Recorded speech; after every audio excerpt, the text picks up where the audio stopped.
రాష్ట్రంలో అవినీతి కోటలు బద్దలవుతున్నాయి. అవినీతి నిరోధక శాఖ కొరడా జులిపిస్తూ ఉండడంతో అక్రమార్కుల గుండెల్లో రైళ్లు పరిగెడుతున్నాయి. తాజాగా తెలంగాణలో బట్టబయలైన survey and land records deputy director Sunkari Naraharirao అక్రమాస్తుల case సంచలనం సృష్టిస్తోంది. ప్రభుత్వ జీతం తీసుకుంటూ వందల కోట్లు వెనకేసిన ఈ అవినీతి అనకొండ చిట్టాను చూసి అధికారులే విస్తుపోతున్నారు.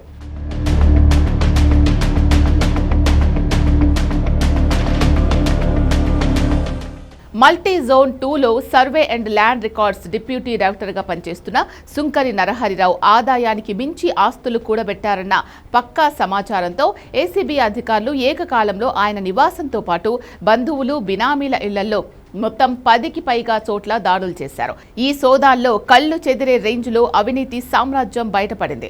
ఏకంగా 1,54,00,000 నగదు ఇంట్లోనే దొరికింది.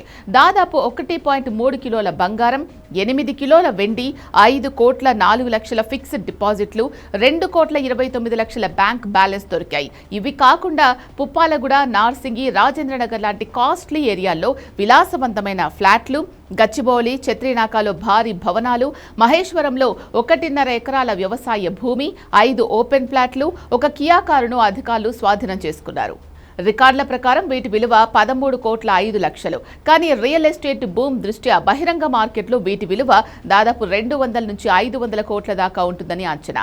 నరహరిరావు మరికొంతమంది అధికారులతో కలిసి రియల్ ఎస్టేట్ వ్యాపారం కూడా చేస్తున్నట్లు సమాచారం. ఏసీబీ కోర్టులో హాజరుపరచగా న్యాయమూర్తి ఆయనకు 14 రోజుల జ్యుడిషియల్ రిమాండ్ విధించారు. ప్రస్తుతం ఆయన చెంచులగూడ జైల్లో ఉన్నారు.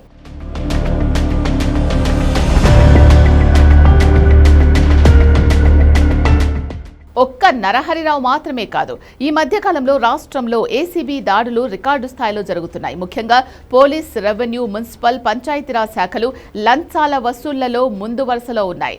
ప్రభుత్వ అభివృద్ధి పనుల్లో పనిచేస్తున్న అధికారులు భారీగా చేతులు మారుస్తున్నారు.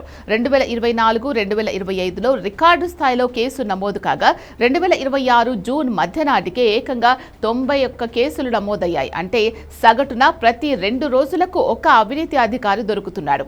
రీసెంట్గా కాళేశ్వరం మాజీ ఈఎన్సీలు మురళీధర్రావు 9,42,00,000 అవినీతికి పాల్పడ్డారు.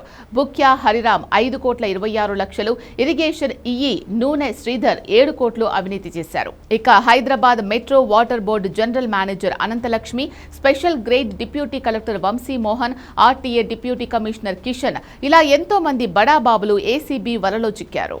ప్రభుత్వం ఏసీబీకి పూర్తి స్వేచ్ఛనివ్వడంతో సోదాల్లో దూకుడు పెరిగింది. సామాన్యుల జేబులు గుల్ల చేస్తూ పనుల కోసం లంచాలు పీడిస్తున్న అధికారులపై ఏసీబీ తీసుకుంటున్న ఈ కఠిన చర్యలపై సర్వత్రా హర్షం వ్యక్తమవుతోంది. ఎవరైనా లంచం అడిగితే భయపడకుండా 1064 టోల్ ఫ్రీ నంబర్కు కాల్ చేయాలని, ఫిర్యాదుదారుల వివరాలు గోప్యంగా ఉంచుతామని ఏసీబీ అధికారులు ప్రజలకు భరోసా ఇస్తున్నారు.